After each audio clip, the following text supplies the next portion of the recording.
My friends, and welcome back to the What If Project podcast. My name is Glenn Siepert. I'm your host, and this is episode number 155. And I hope you're sitting down, or at least near a seatbelt, so you can buckle up for the ride that we're about to go on together, because today we are talking to the one and the only Bart Ehrman about all different sorts of things. No teasers. You're going to have to listen to the episode to find out what kind of grounds we're going to explore together. But this is a good one, so I'm glad that you're here. If this is your first time here, a special welcome to you. I'm so glad that you're here. You might be wondering, what is this place? Who is this guy? What is this podcast? Where am I? What is going on? Really simple. The What If Project explores the question, what if? What if? There are ways of thinking about God and faith and spirituality and the Bible and heaven and hell and Jesus and the cross and the church and theologies and doctrines and all the things that are different than the ways in which our traditions have handed us. We call this the lifeboat, out in the middle of the questions and doubts that are likely rushing over your mind. So if you're in a place where you're deconstructing, you're rethinking, your faith is shifting, it's evolving, it's changing, this is your lifeboat. This is a place to dry off, to get warm, to ask questions, to feel your doubts, to experience no shame, no judgment, no Bible bashing, nothing like that. You are home, you're amongst friends, you're amongst family, and you are welcome just as you are.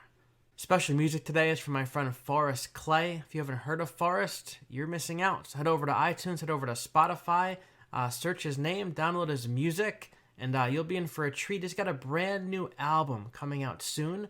We don't have an exact release date yet, but keep going back to your music platforms of choice. Search his name. His songs will pop up, and there's a couple new songs from the album in this episode, and we're excited to share them with you. So all of that to say, my friends, again, this is episode number 155, and it's my conversation with the one and the only, the GOAT, the greatest of all time, Bart Ehrman. Enjoy. Deconstructed these walls and I found a business where the company line was the only way to get paid. We built a church uncertainty that fears everything against it, where the refugee suffers and the white man has. Everybody, welcome back to the podcast. This is the episode you have been waiting for, because today we're talking to the legendary Bart Ehrman to chat about all sorts of exciting things. And so, Bart, my friend, welcome to the podcast. It's an honor to talk to you. I hope I'm not legendary the way, like Moses is. You're up there. You're almost there. I really do exist. All right. Thank you so much for taking the time to come on here. I'm really looking forward to this. Yeah, well, thanks. Thanks for having me. Yeah, this is great. You're very welcome. So, truth be told, I have a bazillion questions for you, and I have a whole shelf of Bart Ehrman books that are highlighted, dog-eared, sticky notes, all the things. But I'm going to do my best to keep my questions at least somewhat focused on your book, Lost Christianities, because I really want to pick your brain about the diversity of early Christianity. But before we get into all of that, for our listeners who maybe aren't as obsessed with your work as I am, talk to us a little bit about who you are, what you do, a little bit of your journey. Right. So I'm a professor at UNC Chapel Hill. I teach in the Department of Religious Studies. I've been here taught here since 1988. I started teaching at Rutgers at 1984, and so I've been teaching my courses, which are mainly on New Testament and early Christianity, for well over 30 years now. And so my expertise is on my PhD is actually in New Testament studies, but a lot of my research these days is more on second and third century Christianity. And so my expertise spans from Jesus up to the Emperor Constantine, basically. And I approach all of this from a historical point of view, not from a religious point of view. So not a devotional point of view, but from more of a historical and literary 22. Sure. So, personal question for you: how do you identify today in regards to faith? Because I hate labels, but I hear some people No, no, insist yeah. that you're an atheist. Some people insist you're agnostic. Your Twitter bio kind of throws us all for a loop and says agnostic atheist. So, maybe clear up some of the discrepancy. What are some of your personal thoughts about the idea of God? No, so I started out as a very strong evangelical Mm. Christian. I was a fundamentalist. I went to Moody Bible Institute after high school, and I was really As in. fundamental as you can get, right? Yeah. So, but then, I when I went to graduate school and started studying this stuff pretty seriously, I decided the Bible was not inerrant, and but I remained a Christian for a very long time. It was about 25 years ago or so. I don't know when I left Christianity altogether. Mhm. I consider myself a humanist in positive terms because I'm a big fan of the human race, parts of it, Part of the it, potential of it most anyway. of it. In terms of the negatives, I consider myself both an atheist and an agnostic. Mhm.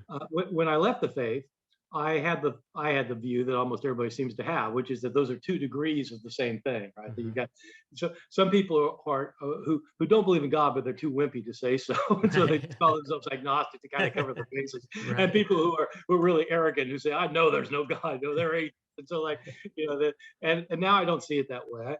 Um, I think agnosticism is a statement about what you know about the Mm. world. And if somebody were to ask me, do you know that there's not a superior being in charge of this whole thing? I said, no, how would I know? Right. I'm a peon like everyone else.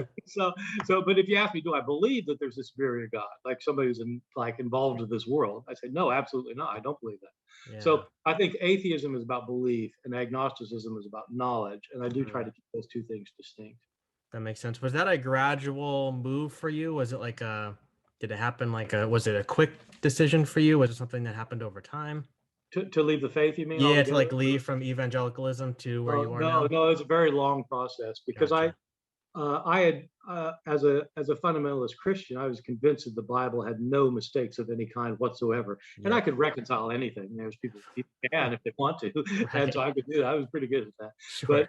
I finally got convinced that there actually, there are mistakes in the Bible. Once I Mhm. realized that, I moved toward a more liberal form of Christianity, which I still thought the Bible was God speaking to people, and Mhm. that Christ was still representative of God. And it wasn't really until, as I was saying, 25, it might have been 30 years ago now, 25 years ago, where I said, I just got to a point where I didn't believe that there's a God who's in control of this world. I mean, look around. I mean, really, with all the suffering in this world, it's just unbelievable how much suffering there is. And I just thought, it's nice for me to say that God answers my prayers, like, oh, I got the job, or oh, I got the parking space, it's like, oh, God, thank you, God. It's Right, like right. someone else just got killed in a car wreck, and Yeah. let alone the 8 children who just died of starvation, Yeah. minute after minute, day after for many millennia. Sure. So I just I just don't believe it anymore, and so that's Yeah. why I left the faith. So your book, Lost Christianities, right off the bat, I'm going to tell you that in seminary, my seminary, which was a very evangelical school, certainly the more conservative side of theology, your work was outlawed, right? Like it's off limits. It's not acceptable.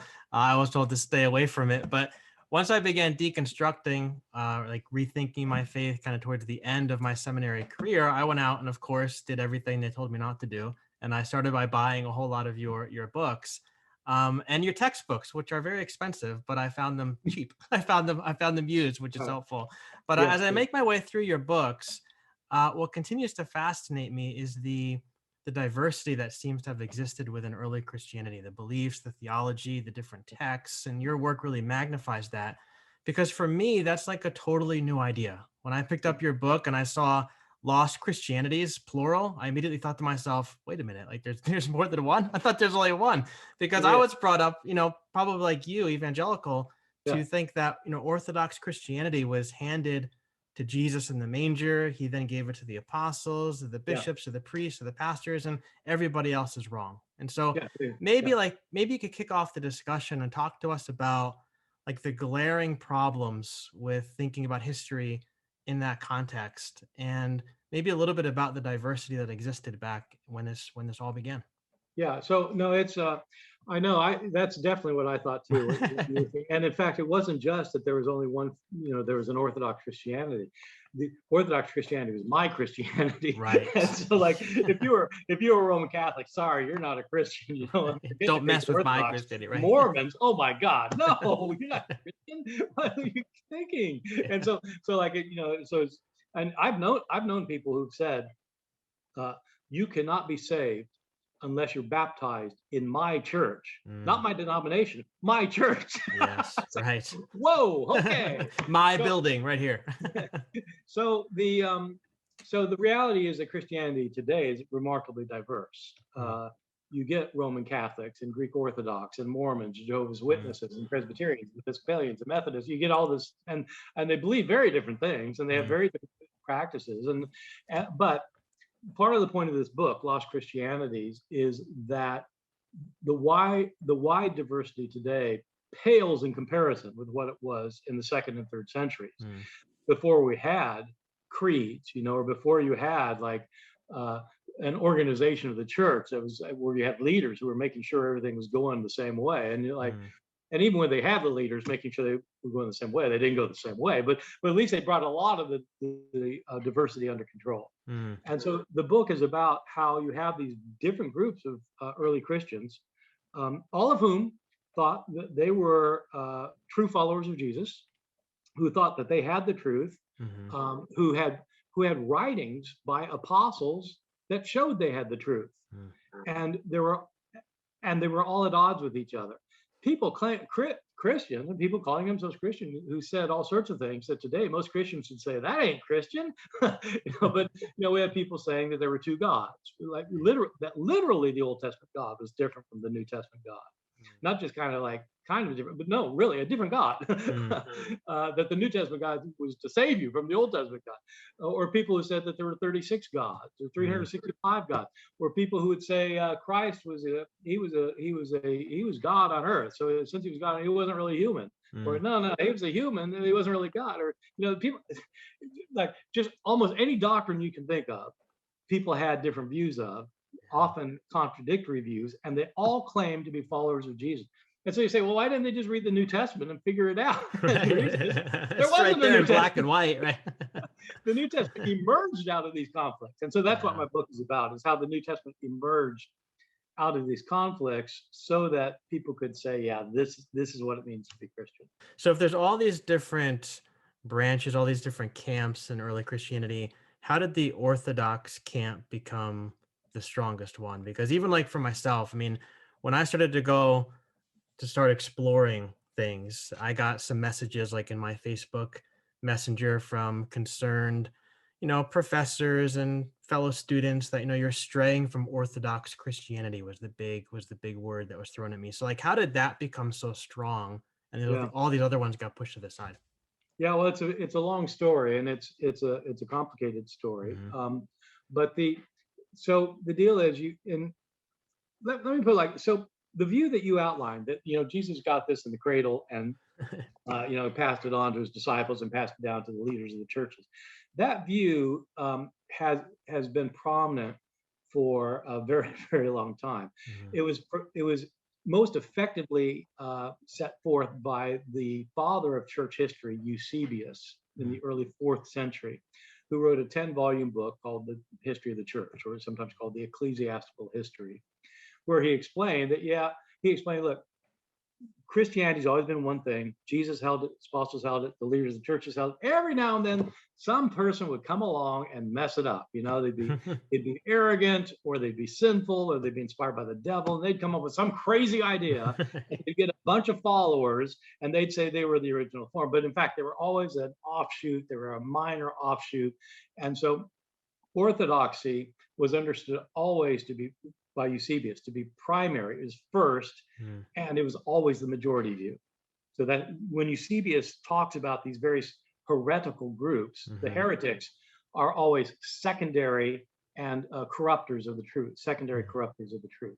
And so the idea is you got this big thing, orthodoxy goes all the way back. Then you get these offshoots every now and then. They're pestiferous and sometimes a pain in the neck, but they're not really Christian. And so Eusebius wrote that, and after that, just about everybody agreed. Yeah, that's how it happened.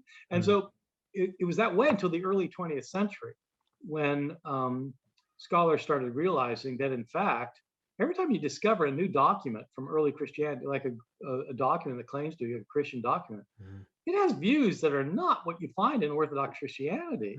And it isn't just like one or two. It's like every time you find one of these documents, it's something else. It's like, well, why aren't you finding things that are like, I mean, and so they came to the view that, in fact, in different parts of the Roman Empire, where you had Christianity, in different parts, you had different kinds of Christianity in the second and third century. And so now scholars, of course, trace it back to the first century, the diversity, to the time of the New Testament. And so that's the view now, is that you have all these things. And so your question, sorry about that, that's the background. Right, sure. Right? It needs background. It's a big question. So the question is, well, how did orthodoxy succeed? Yeah. Why this one? So the person, if people listening to this are interested, the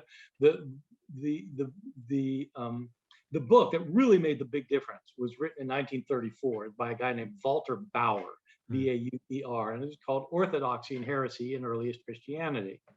And he showed this. He showed that in Antioch, it was a different kind of Christianity than Egypt, as far back as you can trace it. Asia Minor had different kinds of Christianity. Rome had a different, and he showed this. And he argued that the form of Christianity that ended up succeeding in establishing itself as Orthodox, meaning that it had the right view. Orthodoxy literally means the right view. He argued that the group that did that had the right view was the group located in Rome. Rome was the largest church in the empire. It was the largest city in the empire. It also had the largest church in the empire. They had more money than any other church. They had administrative know-how that had been trickled down from the administration of Rome. And they began asserting their influence already in the first century. And they used their money and their know-how and their influence to spread their form of Christianity, make sure the right bishop was elected, to make sure that the bishop had the right views. And so it's kind of like, when you're choosing justices for the Supreme Court, right? You choose the ones who got your views, because that's the right view. And then you do that enough, and pretty soon you got the Supreme Court. Right, pack it. Pack it. Yeah. So they pack the church. Talk to us about, like, where does the term like Gnostic fit into all of that? Like, how big was that in the arena that we're talking about? Because as I've been reading your stuff, Elaine Pagels, Karen King, David Brackey, like, everybody seems to talk about the Gnostics and Gnosticism in a different way. Like, some people seem to say it was a big camp and underneath were like different branches. Other people say it was a small branch amongst other smaller branches. I think it's maybe Karen King who says just get rid of the term Gnostic altogether. Somebody's saying that. So, like, maybe help us have a little bit of clarity around where that discussion fits in. Yeah, right. It's a complicated business. Yeah. So the term Gnostic literally means somebody who knows. So it comes from the same word agnostic comes from, and agnostic doesn't know, and a Gnostic does know. And so there were a group of religions that emphasized the importance of secret knowledge for salvation. Some of these groups are not even Christian groups. Jesus doesn't figure into them, but a lot of them, the ones we know about, most of them are Christian, where Christ is the one who reveals this secret knowledge. And the secret knowledge in most of these systems tends to be knowledge that can help you understand yourself. As one church father put it, it's knowledge about who you are, where you came from, how you got here, and how you can return. And so the idea is that some of us have a spark of divinity within us, and it's trapped here in this world of matter. And the goal of existence is to allow the spark within us to escape our bodily entrapment. And a person can do that when they figure out that they really are a spark within, how they got into the side of them and how they can get out of here.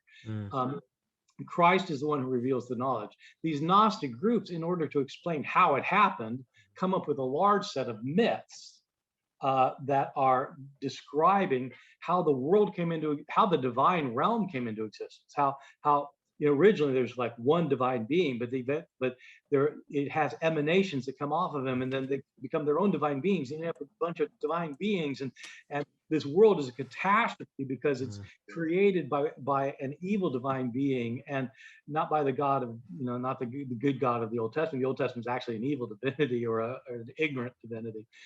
And so all the different groups, these different Gnostic groups, have different myths, and they have different numbers of gods, and they have different understandings of things. And so that's the debate you were referring to, is that you've got this wide range of things. And so Gnosticism today tends to get used as this umbrella term for a lot of these groups, but some scholars think the umbrella is too big to do any good. I mean, a big umbrella is nice, but if it's a city block, you can't hold it up. Right. It's like not going to do you any good. Right. And so get rid of the umbrella. And so, and other scholars say, no, what we need to do is we're going to pick like one of these groups that is really like hardcore, exactly what I'm talking about. That's the group we'll call Gnostic, and we'll call these other groups other things. Or so there's a lot of debates about that. But there's not much debate about the fact that you have these groups that emphasize the importance of knowledge for salvation, and that they involve these mythologies. Now, when you talk about how they believe there was the spark, I think you said there was a spark inside of some people. Did they believe that like everybody had that spark, and that everybody had forgotten it, and the people who received the knowledge would be the ones who awakened, or was it only some people had that divine spark? So different groups, different Gnostic groups, had different views about this, as with most things. Shocker. Yeah, that's a shock. Yeah. One of the more important Christian Gnostic groups thought that there are three kinds of human being. There are some human beings who are just pure animal. There's nothing inside. Like my next door neighbor. we all have this. There ain't anything there. There are other people who don't have a spark inside, but they have faith, and they do good works, and when they die, they will be given some modicum of a good afterlife. But there are other people who have the spark within. And those who have the spark within are the Gnostics, the one who have the capability of knowing. And so being able to learn the truth isn't just a matter of smarts. It's really kind of like a predestination idea. The idea that, you either got the spirit or you don't. You got the spark or you don't. Yeah. And those people are the ones who can come to the truth. And that's why these are secret teachings, because the teachings are for those who are capable of understanding them. And so if you object to these teachings, it's because you don't understand them, which means you don't have a spark within, which means there's no way to argue with these people. Because if you disagree with them, you're not Gnostic. You don't know. Yeah. So then those people were not able to obtain salvation then? Not ultimate salvation, but they could have faith in good works. And so in other words, regular Christian church folk, they'd be okay in the afterlife. They'd have a good afterlife. But for this one group of Gnostics. Gotcha. But other people are just destroyed. Like, you swatted that mosquito yesterday, and the mosquito didn't have an afterlife. It's just dead. Right, it's gone. So it's like my next door neighbor. Swatted, that's it. Sorry. That's it. That's the end. So let's talk a little bit about the scriptures. I want to ask you in a moment about the Gnostic text, but before we get there, a little bit about the Bible that we have. Again, like you, probably I was taught that the Protestant Bible is the authoritative word of God. It's infallible, it's inerrant, all these things.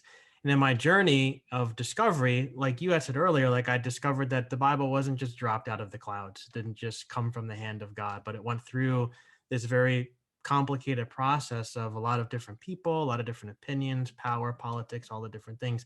So can you maybe give us like a bird's eye view of how exactly the Protestant Bible that we have came to be? Maybe some things about the process that like the average listener who grew up like you and I did maybe wouldn't fully grasp. No, I can do that. Really, the book Lost Christianities started out being a book about how we got the canon of Scripture. That's how it kind of started. That was my idea. But then I thought, no, I got to tell the story about all these Christianities. Right. Because the reason we have the New Testament we have is precisely because of these battles over what would be true Christianity. And so in the first century, so say the first 70 or 90 years after Jesus' death, there were obviously most people couldn't read or write, but some could, and some Christians could, and Christians wrote books. I mean, they wrote, we have the New Testament has 27 books in it, but there were other books written by Christians at the time. And because Christianity was being spread throughout the Roman world, there's no mass communication. There's no way really to, like, I mean, if you've got some views that have developed in the city of Ephesus and somebody's off in Rome, they're probably developing different views and you'll never even communicate with them, or you might, some visitor might come from Antioch and say, oh my God, that's not what we think, but so people in these different places are writing stuff and they're hearing stories about Jesus, they're writing accounts of Jesus, and they're writing books telling people how to behave and if they're going to be a Christian and what it means to be a Christian and how do you become, and they all have all these different views. So at first, that was okay because nobody knew that you have all these books out there. They just got the ones in their community. They live in Antioch. Well, these are the books. And so, but as Christianity grows, people are traveling and the books will be moved around. And you start realizing, wait a second, this is very different. And so it comes to a point where Christians from the beginning thought that the Jewish Bible was their Bible. They had a Bible to start with. They had however they defined the Jewish Bible, but they started thinking, there are these different views of things and we need authorities for knowing what the right thing is, because you just can't pick something. You got to have an authority. And these books then started appearing that had the names of apostles on them, because the disciples of Jesus and Paul, who later converted, those would be the authorities. And so you start getting all these gospels, for example, and you get a gospel about of Jesus' sayings allegedly written by Thomas. Or his brother Thomas, actually, and then a gospel about Jesus as a young boy, also by Thomas, and a gospel by Philip, and a gospel by James, Jesus' brother, and a gospel by, you start going, you got a gospel of Peter, you got a gospel of Mary, you get these gospels, and people are saying, well, look, these are all saying different things. What are we? And so people had to decide what the authorities were going to be. And in different parts of the church, there would be different authorities. As the church grew and it began to realize it had to more or less centralize. It had to centralize. It couldn't be 5,000 things. It had to be a thing.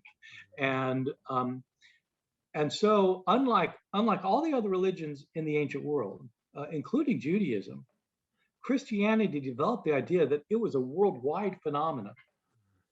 So there were other religions. Like people worship Zeus everywhere in the empire. But there was no kind of official Zeus worship anywhere. The worship of Zeus in Ephesus was very different from the worship of Zeus in Rome. It was different from Alexandria.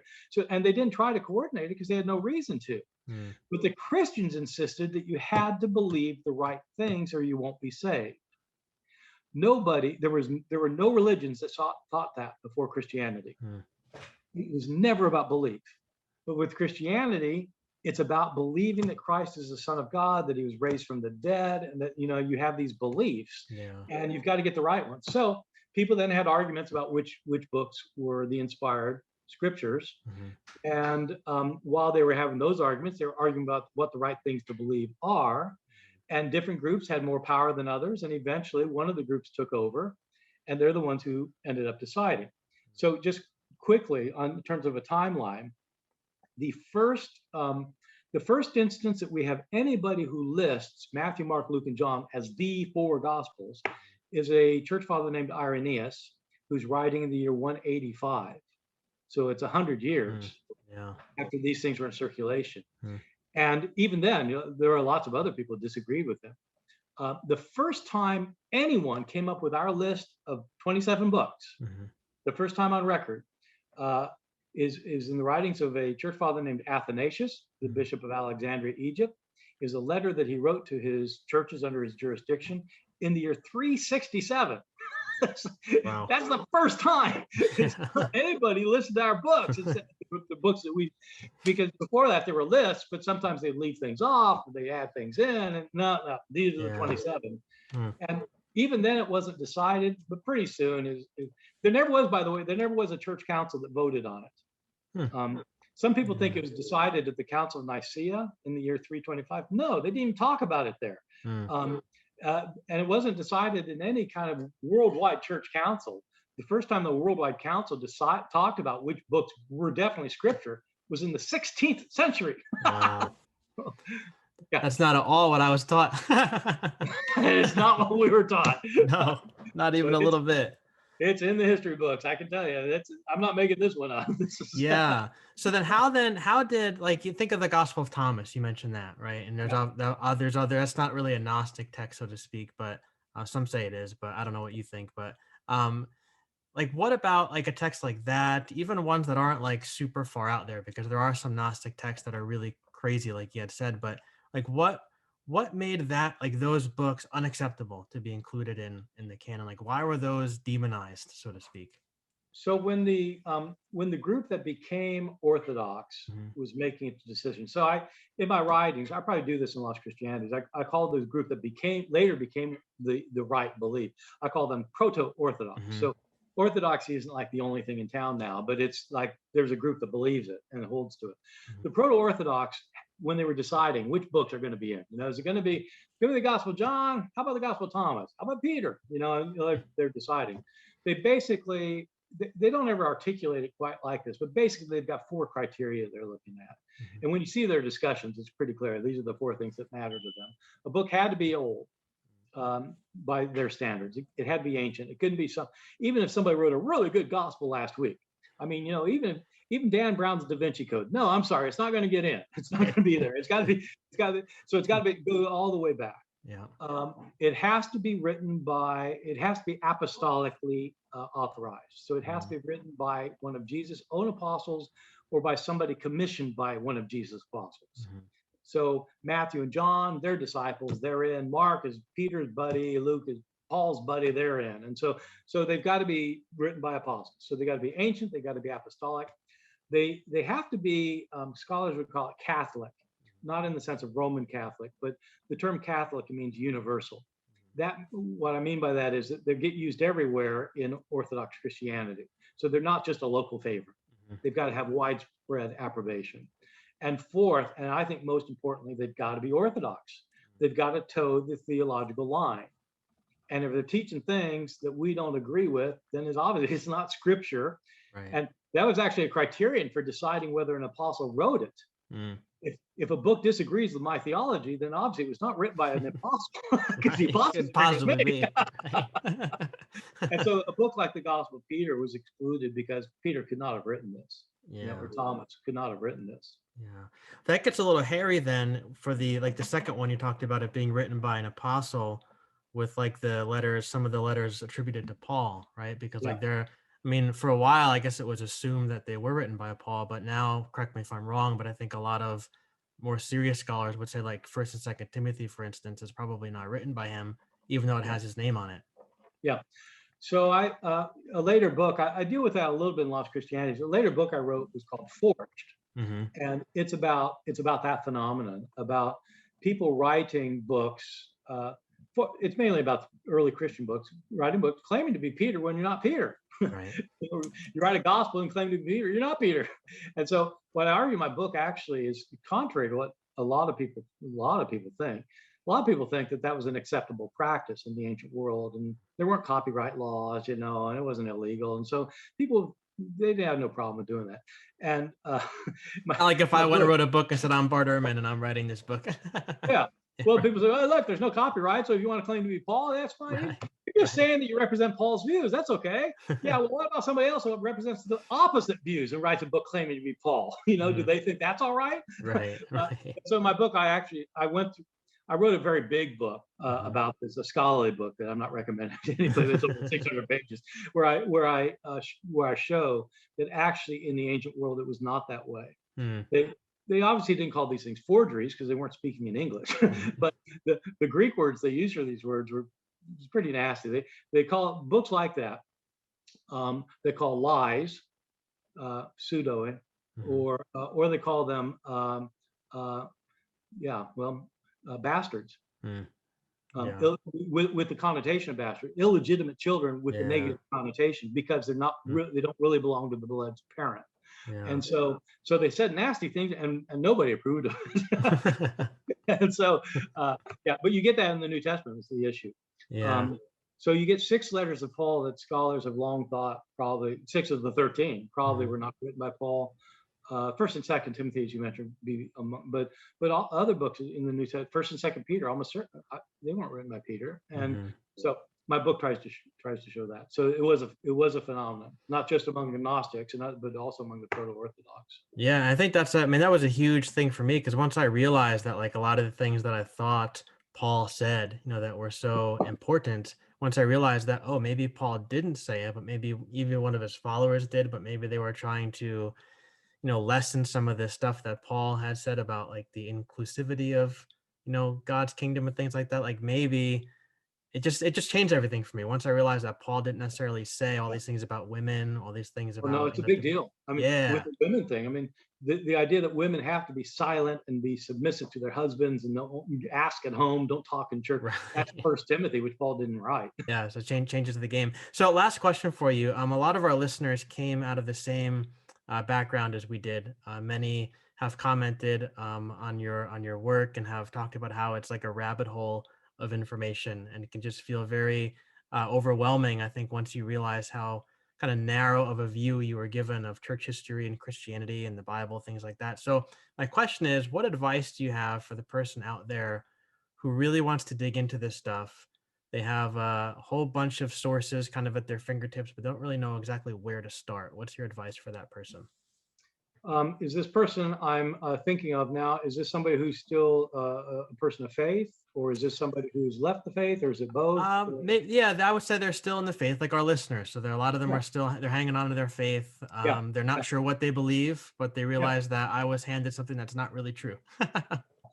So yeah, well, I have a lot of advice because I've thought about this for a long time. But one thing I'd say is people should follow the truth wherever it leads them, Hmm.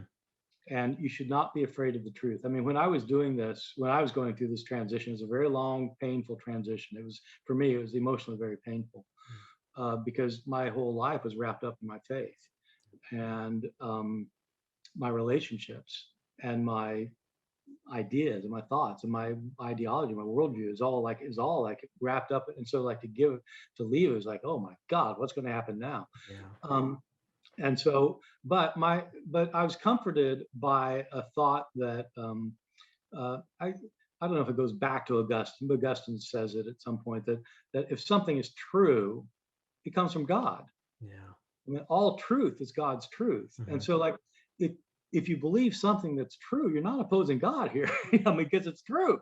And Right. so the thing is to search for the truth. Hmm. Um, but I would say that you shouldn't. That I don't think anybody. I'll put it like this. I teach a class on the New Testament, and I teach this kind of stuff in my New Testament class. And most of my students are grew up in the conservative churches in the South, and so, but like I do not want them to like dump their faith after like a semester hearing some guy talk. I mean, this is a big issue, like if I can persuade you by talking for a semester, I mean, you weren't thinking very much. You need to Right. think about this, Right. And so don't go too easily because that's not good either. And so I really suggest that people dig into it and look at both sides of every issue and consider the evidence and see what seems to be the most persuasive. Hmm. It's really difficult now. In some ways, the internet has made it far more difficult because, of course, anybody can say anything on the internet, and so anybody seems to be an expert. Hmm. And so, how do you know? Like, how do you know? I mean, I have this problem with all sorts of areas that I'm not an expert in. I want to become an expert, and I want to learn about something, but who do I trust? Right. And and so could you read all sorts of stuff? And so, basically, what I think is that the value of printed books with reputable publishers Hmm. is that the books get vetted by experts, Hmm. unlike things you find on the internet. Yeah. And so being vetted by an expert is a really important thing. And so, like, if I'm looking for some idea about the Civil War, or if I'm looking about some idea about Julius Caesar, or if I'm looking for, I really do kind of trust books that are published by reputable presses, not personally published, but like by Oxford Press, or by Hmm. Yale University, because I know they've done their due diligence. Hmm. When it comes to New Testament, early Christianity stuff, there are some authors that I absolutely, even ones I disagree with, but they absolutely are learned scholars and they ought to be listened to. Mm-hmm. And so, but I know it's hard, unless you've got an expert you can ask, can I trust this person? Right. Yeah, no, probably not. Yeah. Somebody can tell you. So in my books, you mentioned my textbooks. Mm-hmm. At the end of each chapter of my textbook, I have a list of books that are on that topic.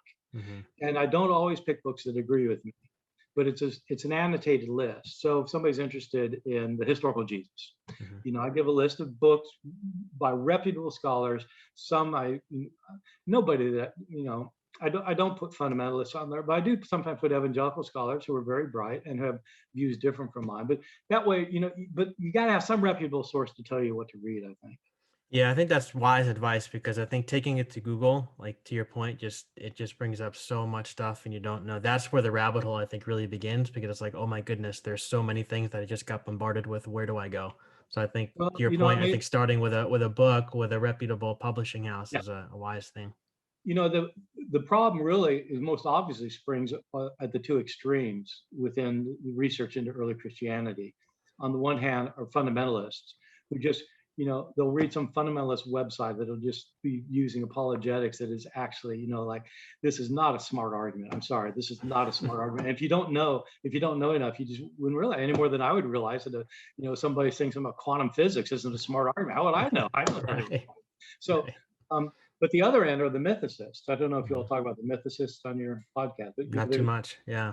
There's a group of people that are very loud on the internet saying that Jesus never existed. So they're called mythicists because they think Jesus himself is a myth. There never was a man Jesus. And oh my God, do they have an internet presence? And and they convince people because people just don't know enough. Yeah. I mean, how could they know enough? Yeah. But you get somebody who claims to be an expert and he starts talking about Egyptian religion and he starts talking about this God and that God, fancy and stuff. and so on. So oh my God, Mithras! You mean the God Mithras was born on December 25th, and that his mother was a virgin, and that he had wise men visiting him, and that he's like going, really? Oh, I didn't know that. Of course you didn't know that. It's not true. Right. And everybody said it's true. I think I read one of those books a while back. I forget the name of it, but when I was reading it, I was like, this doesn't sound very reputable. I forget the name of what the book was. I can't remember. I wrote a book called "Did Jesus Exist?" because I got fed up with these mythicists. And, oh my God, these are very, very liberal people who are all over me because, they thought I was their friend. Now I'm saying Jesus exists. How dare you? Throw him out, the heretic. Well, Bart, hey, this has been amazing, but we're just about out of time. I know you got to get on with your day. I got to clock back in from work pretty soon, but thank you again for taking the time to join me, and thank you for your work. It's made a big impact on my thinking, so thank you. Well, thank you. Thanks for having me. This has been fun. You're welcome. And real quick, where's the best place for people to go to connect with your work? I know you've got a blog. You might want to mention that here. I do want to mention it. So so if you're interested in this kind of stuff, anything related to the New Testament or early Christianity, the first 400 years, I have a blog. It's called the Bart Ehrman blog. Just look it up, EHRMAN, the Bart Ehrman blog. I post 5 times a week, 1,200 to 1,400 words a day, 5 times a week. I've done it for 9 years, every week. And people ask me questions. I answer every question I get. I do this as a way to raise money for charity. There's a small membership fee. If people can't afford the membership fee, I'll give them a free membership. But there's a membership fee. But if you go to the blog, you'll see how it works. And the goal of this is to raise money for people in need, especially the hunger issues dealing with hunger and homelessness. Yeah, it's really good. I mean, I'm on that blog, and there's a wealth of information. So very good stuff. Well, Bart, I'll put all that stuff in the show notes. Thanks again for taking time. Okay, thanks a lot. Appreciate it. All right.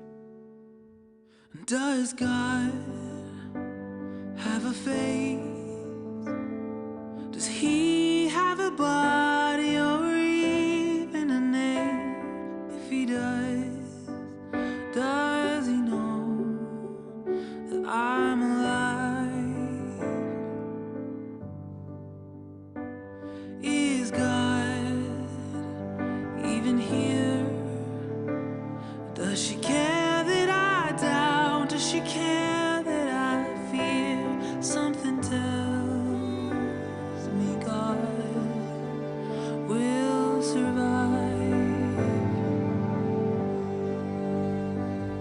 So take a breath, breathe it in, the mystery that is this, a universe we don't know.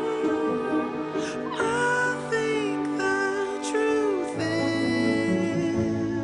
is, if God has a face, his face must look like yours.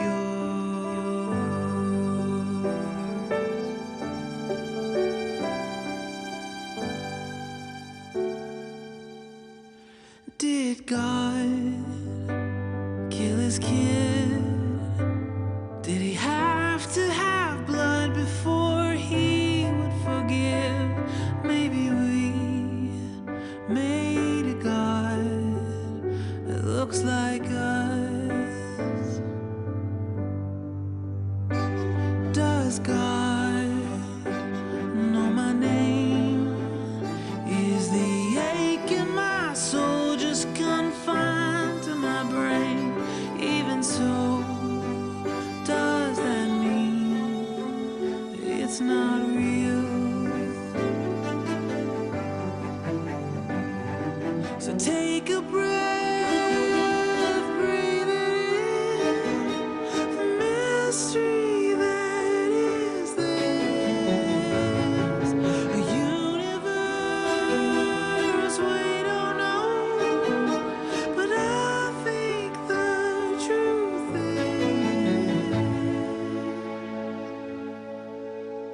if God has a face, her face must look like yours.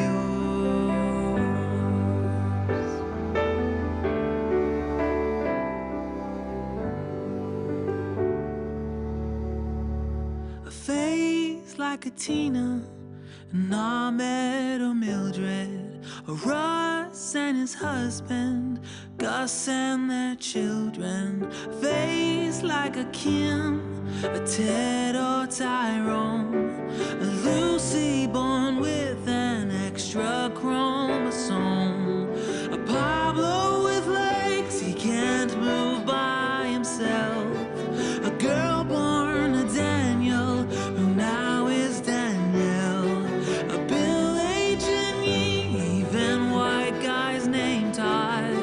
If you have a heartbeat, you are the face of God.